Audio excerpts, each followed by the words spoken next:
guys, I just thought I would share a story with you guys about how the horses know what's going on inside you, even if it doesn't show on your face. They read your feelings and your state of mind like an open book.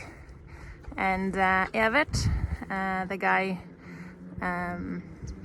behind me here, he is a really sensitive guy, but he's also really forgiving in terms of that he kind of understand if you need him to be patient with you, then he will, and he reads the people that I have here on the farm, if they are happy but it's like a chaos, or if they are sad and they need him to be patient, and he's better with the kids actually than he is adults.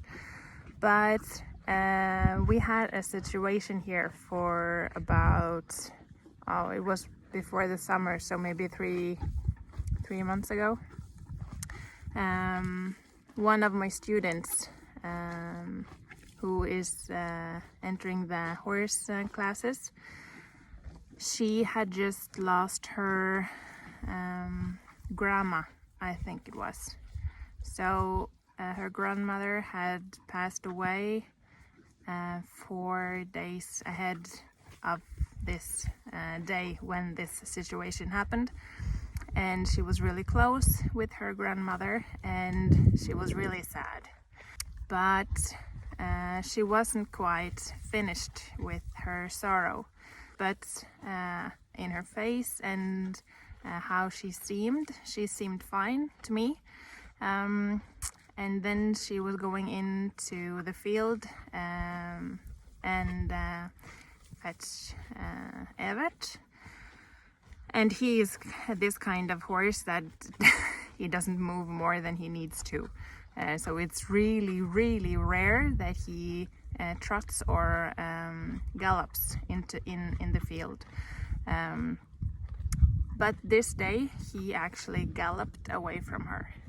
And her mother had told me that she was really sad and felt a lot of sorrow. So, and since he galloped away from her, I went to her and I asked her how she was really doing. And she said that she was really sad and it was tough and difficult for her to lose her grandmother. So then I just stood with her and asked if she could acknowledge it to Evert and just stand with me and breathe for a while. And so she did, and when she approached Evert the second time, he was just completely still, which was really cool. But it tells you that the horses, or how much the horses pick up about what's happening inside of us. And it's really important to be honest with the horses about how you feel, but don't read everything the horses does as a sign. Like when he was galloping away from her, he was clearly telling her that you need to own your shit, or else I don't want to be around you. And when she did, he was like, okay. Because earlier this week, the same girl went out to the field to fetch Evert, and we had just talked about how we need to be honest about our emotions and everything. And again, he walked away from her when she went to put his halter on. But this time, it wasn't because she was having a chaotic feeling inside of her. It was actually because he was thirsty. They had just finished up their hay and he was thirsty, so that's why he left her, and she could put the halter on. But she was afraid that she hadn't been honest enough about how she was feeling. But this time it was just that it looks like I'm having ears. This time it was just that Evert needed to drink some water.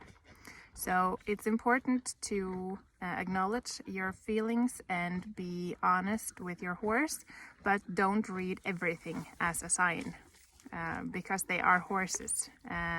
They also have needs, and don't overthink it. I think that's my point.